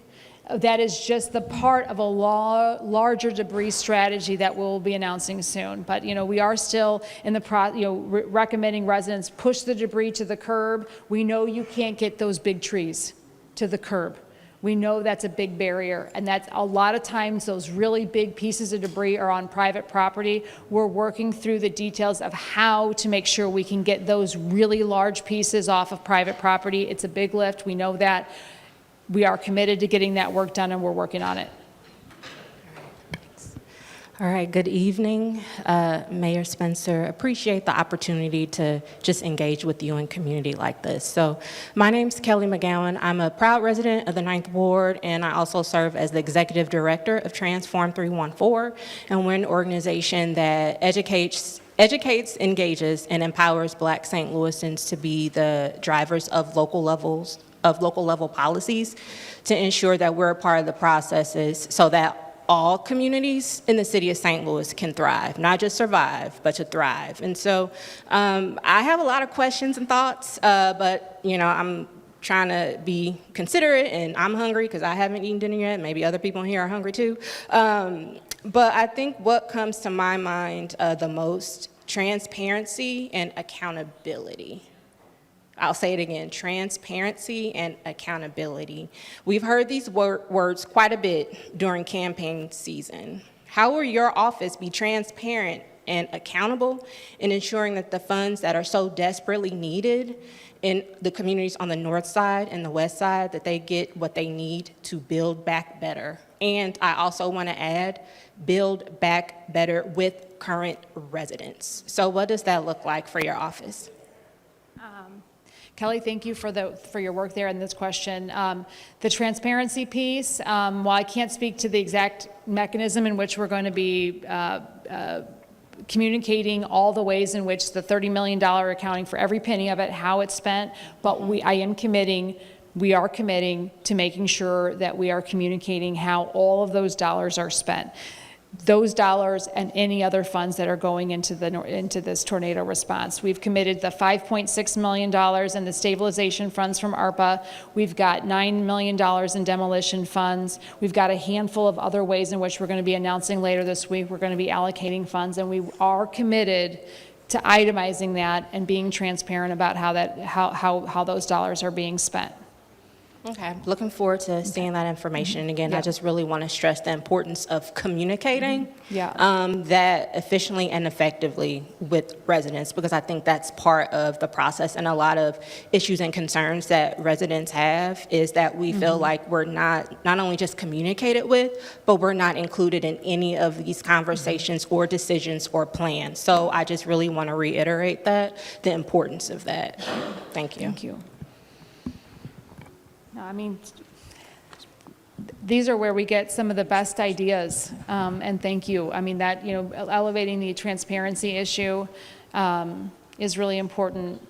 Ms. Gwynn's issue with her pet, making sure that we're addressing the issue of dumpsters, the water shutoff. I mean, yeah, these are really phenomenal ways in which we can improve what we're doing. No, I'm here. My name is Regina Dennis. I live in Hyde Park area. And I'm wondering whether or not the city has considered or thought of using some of the stock of housing that they have already, such as the LRA homes, LRA houses that exist. You mentioned that some of those that have that are already in a bad state, that you're going to destroy them or tear them down. What about the ones that are in a good stock? Because we had some like 3,000 of them, 3,000 to 4,000 of them, basically on North St. Louis, and some of them are pretty solid. So is this a possibility to stabilize those funds and help to bring them up to code and get them to a level so that you can move some of the people into homes? Yes. Is that an opportunity? This is an excellent idea and really part of the long-term recovery. We want to make sure that we are first deploying funds for folks that need to repair their own homes, homes that are badly damaged, that people still are sheltering in, living in their other homes. We want to make sure we're rehabbing those that folks are already in. But in the long-term piece, this is absolutely part of it. What we're hoping that we get out of the disaster declaration, a part of that will be community development block grant funds. With a disaster designation, we should be getting a tranche of those in the future as the result of the massive amount of housing that has been destroyed or badly damaged because of the tornado. That's exactly what we are going to be earmarking those funds for. We're hoping it's tens of millions of dollars and can really do some of the heavy lifting. Even though those homes are often really sturdy, we still know because they're historic, they're often 3-story homes, they're beautiful. They do require many times hundreds of thousands of dollars to bring up to livable standards. This is a barrier. We know that we are going to have to inject federal, state, and local funds to make those happen. That's where that community development block grant, the federal funding that should come to St. Louis as a result, not just of some of those other metrics, but because of this disaster, and but those are going to be a year from now. They're not going to be immediate. That's why we're going to be focusing the immediate aid on rehabbing houses that people own, they live in, or they want to move back into. Okay. But yeah, it is a great idea, and it is part of the long-term strategy of rebuilding. Okay, second part of that long-term strategy could be homes that are owned by private owners who are not a part of a large collaborate, who have maybe 1 or 2 homes that they may have purchased at the tax sale. Yes. And they got it and they looked at it and said, oh my God, look what I got myself into. So what options are available for those individuals who could help increase the housing stock to help them bring those houses up to code? Some funding that could be available. You can include that in your long-term plan. That should be. And you know, those community development block grant funding streams have historically been available to property owners who want to go that route. You know, historically that has been an option. But that's for people who have 10, 15 large units. We're talking about The small smaller ones. individuals, yes. The grants have been for larger people, for large units. There have been occasional small-scale developers that have been able to do that, but I think you bring up a good point that the process of accessing community development grant money may be a barrier. Most definitely. And one in which we can help through workshops. SLDC, St. Louis Development Corporation, has historically held workshops for folks that want to apply for those through the NOFA process, the Notice of Funding Available. They've held those, I think, every 9 months or so. I have attended them. They've been fairly informative, but I think to focus one specifically in this area could be a good idea we should consider, especially if we're getting those community development grant funds Most in the future. definitely. I've been part of the NOFA process. I've helped to draft NOFA responding for our neighborhood association. But again, you have to be an NGA, part of not NGA, how you say it, non-government organization. NGO? NGO, Okay. that's Well, it. those are typically available to all scale developers, large and small, but you're right, there is a learning curve to being able to Yeah. access them. So as we move through receiving those, which will be some time from now, but we, you know, being mindful and making sure that we can make those as accessible to some of the small scale developers as possible, I think is an excellent idea. Okay, lastly, not related to all of this, but still related to development. I'm a part of the neighborhood planning process, a part of the communities around the NGA. We're doing our plans, and you may not heard it enough. We develop our plans, our 6 communities, save some of that money for us.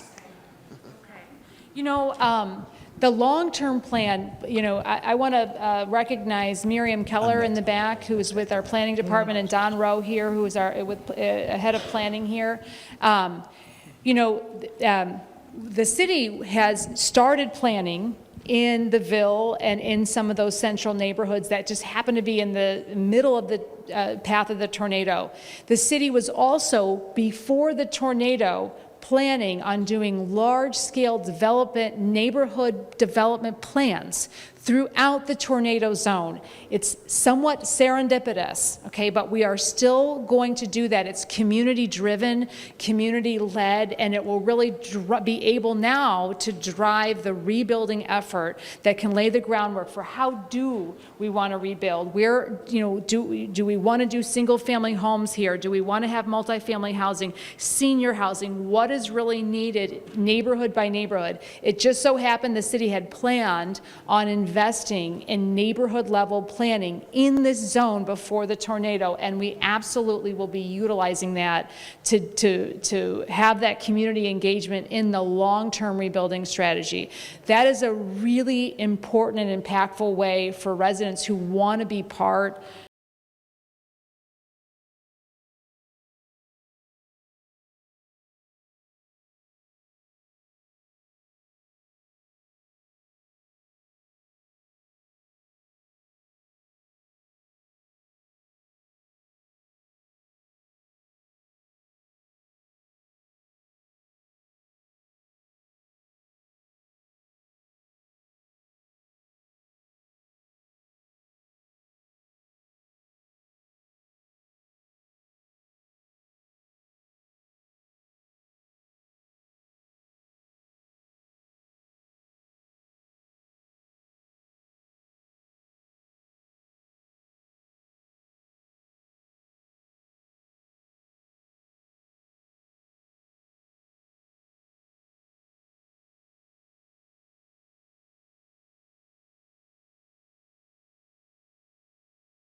to stand in the gap for people who are not here. Those would be the people who cannot leave their residence, or they're still being shifted from one place to another. For example, I met a lady at the Shafley Library who's still running from pillar to post and can't access a lot of the resources that I've been able to access. The Disaster Assistance Center was an excellent idea for me personally, because on the bus, I was forced to go from one location to another, spending 2 hours in transportation time to get there. So the Disaster Assistance Center was really good for me to get one-stop shopping, if you will. With the deadline of 8/11 coming up, is there any opportunity to put something like that together again? And then someone used the term of communication, to communicate that out to those people, because when I was struggling in the streets, we don't have Wi-Fi, and we don't have the radio, and we didn't have local TV. Even though I was in a hotel for 2 weeks, the hotels don't have local television stations. So we were starving for information. So I got my information over here at O'Fallon Park or Newstead when I was out getting resources. Yeah, you know, we had hoped, so thank you for, I'm glad that the Disaster Recovery Center, the DAC, was helpful. We have, as we shifted those, we now have 3 hubs within community. And so I'm hopeful that we can, for many residents get access there, but we also do recognize that that door-to-door, the direct-to-resident information is the key piece here. We had hoped to partner with FEMA on being able to do door-to-door, and you know, our FEMA partners are also subject to changing regulations at the federal level, and so while that's not possible, we know that that's a need, and that's we're considering ways in which we can help to get that direct-to-resident information and assistance, recognizing that we can't lean on FEMA to do that, and we're really trying to stand up a program here locally to be able to get some information out to you. Julian, do you have anything to add on that front? Yeah, and so just one thing to add, we have relied a lot on our nonprofit partners who are on the ground alongside our neighborhood team to share that information. So for those who work with nonprofits or on the ground, we do consistently keep STL Recovers updated on latest resources. We also publish regular flyers weekly on updated resources. So I know a lot of our partners like the Clergy Coalition, even groups like Action that were operating, we were in direct coordination on a weekly, mostly daily at the beginning basis to give them updates on information so they can share that information out to community. So those are some of the best ways to get consistent access to those latest updated information. And we still do put flyers out on a weekly basis. That's really good, but if a person doesn't have access to Wi-Fi, they still can't get to it. Yeah. And that's a lot of people that I'm advocating for, that's the issue. They have phones, but they don't have minutes on their phones, or they're not in an area where there's Wi-Fi. Yeah. Yeah. What is your Thank you for. contact on Wi-Fi? I mean, how do you get How do you contact the city? what he's talking about? The How do you access what you're producing? The website is the best place, stlrecovers.com, at stlrecovers.com, and we do have that on the flyers that are out front. And so that contact information, where all the latest information is updated, is right there. Is right there. Go. For years now, this isn't brand new. You can check out a computer from the local library with a Wi-Fi hotspot that they will give to you. So those things, you know, they used to advertise it all the time, but this is something that's available. You can check one out at the library, and it has whatever that, I'm not that tech savvy, but you can use the internet on it, and they give you that hotspot to use. That, now you're gonna have to ask the library how long it takes. Yeah, but please, utilize your libraries. You know, libraries have become those things that people aren't using anymore because everything's on the computer. But the library still has wonderful resources for you and information. Okay. Okay, Mr. Chicago. Can you all hear me? I can, yes.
Yeah. I have been out all that time. Okay. And you know, once before, the previous, I had to turn it over to the alderperson, the previous alderperson. There was a bad water leak up there. I called the water division. They gave me all kinds of hassle, want to know exact address. It was a little bit south of the 4300. But I told them there was no address and somebody was going to have a real bad accident, and somebody did. when it turned cold, the whole pavement, Turn into ice. right, and somebody, I don't know if they got killed up there Oh, my God. or whatever. And I've been calling about this traffic signal that wouldn't turn red, and that was 2 Sundays ago. Okay.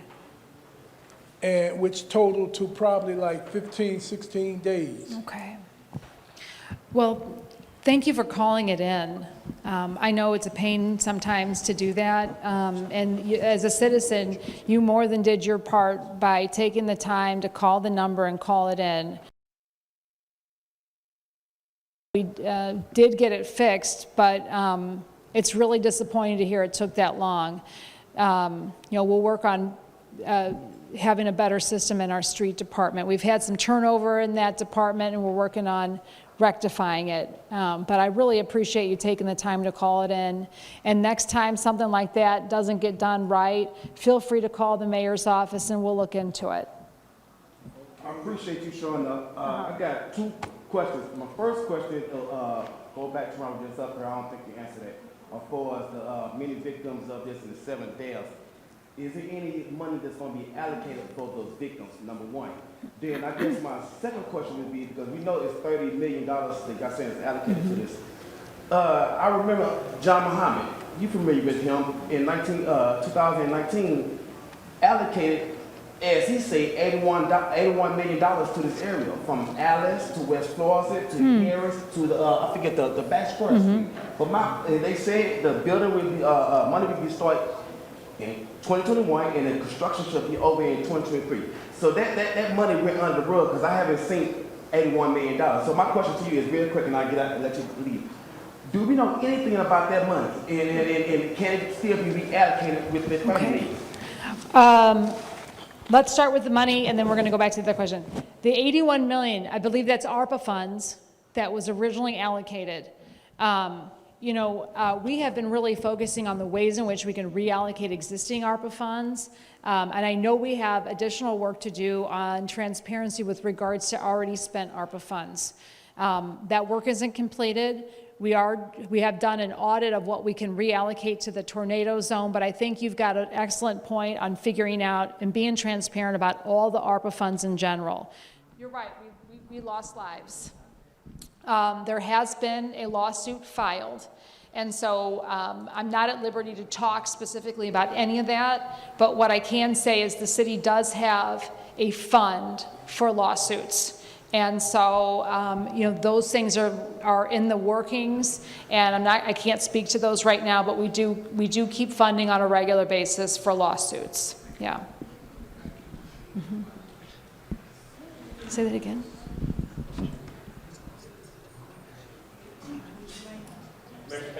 Yes. Okay. This is our last. Okay. She said we was gonna be here till we got it out. Oh, yeah. I think I was just informed STL TV might have to leave, but that doesn't mean I have to leave, okay? But I want to be, if we have to stand out on the curb, I don't know if it's raining, but I will answer your questions. Yes. Okay. I don't have a name. You don't have a what? You want? Call me homeless. Do you want the mic? Homeless is my name right now. PTSD is my name. They pulled me out of the house with the roof on top of me. I look at all these faces. You don't have to look down on me, because I was that girl before the tornado. So being homeless doesn't mean that you're sleeping on the street and you're dirty and you're hungry and all of that, but I'm homeless. And I went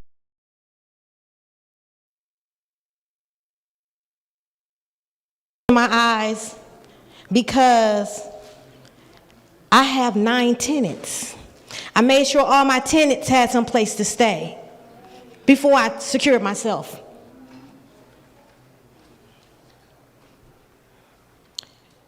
I gave away so much. My clothes, everything, I gave it away because there was people that was way worse off than me. I could go stay in one of my empty places, but they didn't have any place to go, okay? So, in my office, people came to my office, and They were being evicted 3 days after the storm. They were being evicted. The courts didn't stop the evictions.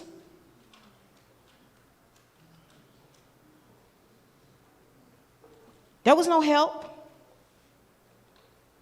When I went down there to the Schaefer's, I asked her, I said, where are the rental funds for these people that we see sleeping on the street? I ain't seen the police yet come patrol.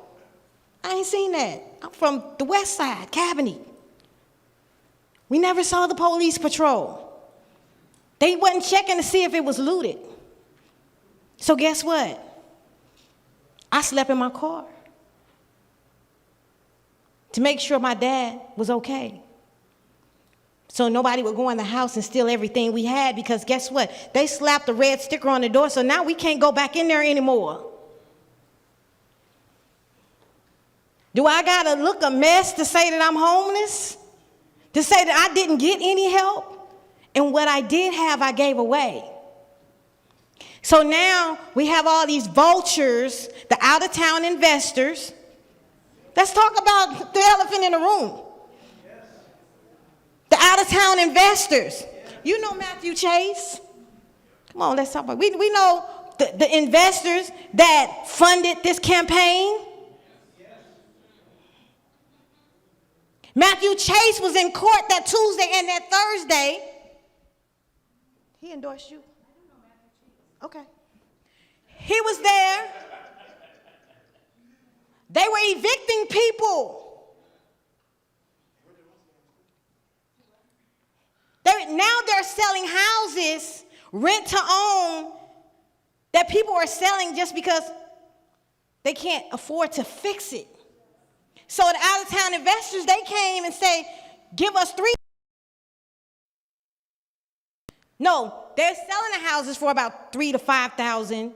They're asking the people in our community for $25,000, $3,000 to buy these houses, rent to own. Guess what? These houses would never pass inspection for them to get in it.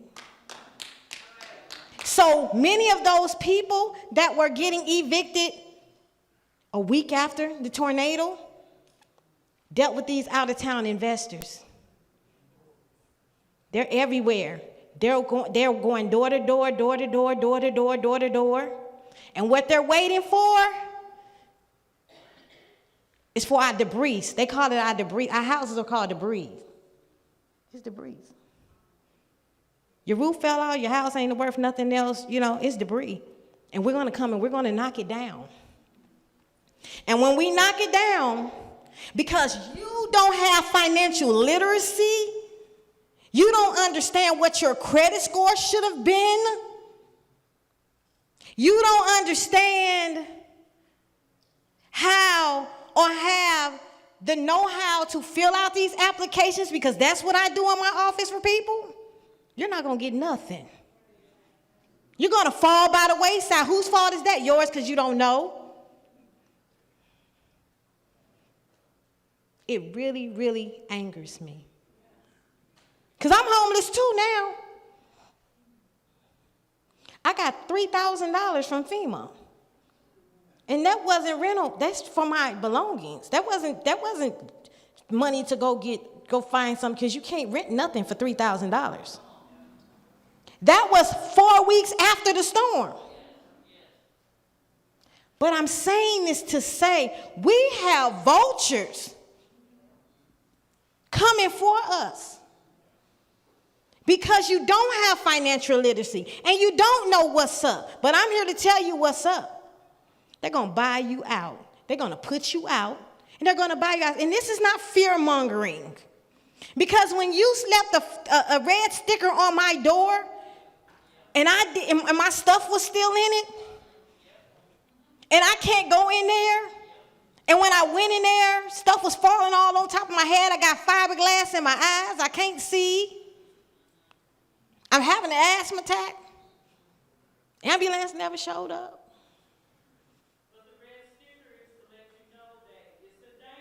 It's a danger, but what's even more dangerous, I didn't have no clothes. I I didn't have nothing. I understand, and I was aware of that. I was aware I might be itching when I came out. I was aware of that.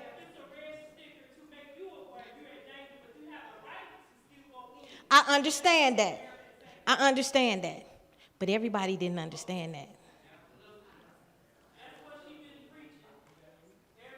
But what I'm preaching is I'm one of them people that had everything that I had inside of that house. And now I'm homeless, so you can talk about those people, I am one of those people.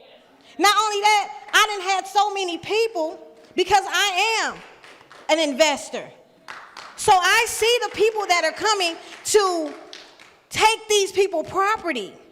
Because if you don't have your property fixed in a certain time, it becomes debris, they're gonna knock it down, and somebody more fortunate than you is gonna build on your land, and you ain't gonna be able to afford it. You ain't gonna be able to afford to come down that street. I'm from Cabanee. I want to be able to afford to live in my neighborhood. But after this, we better hope we can afford to live in this neighborhood. So let's talk about the elephant in the room.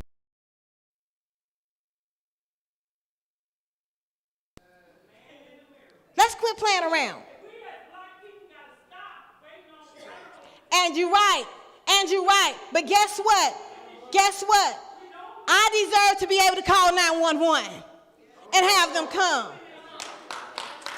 I'm not asking for a handout. I'm asking for a hand up. So me as a black person, I done paid my dues. And I'm asking for a hand up, not a handout. Because FEMA ain't got to do nothing for me, because I get in a car, I can take a bath at work, and I get in a car and I make it to work every day just so I can help somebody else.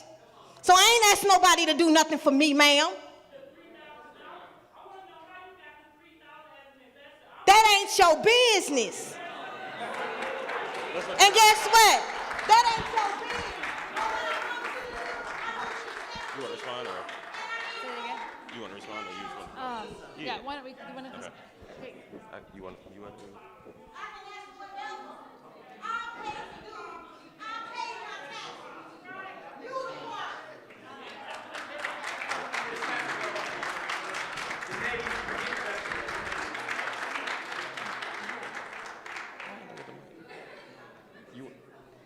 Close out.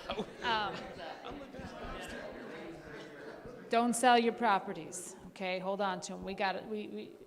It's getting soft in here. All right. Somebody's going to start serving cocktails. I'm just kidding.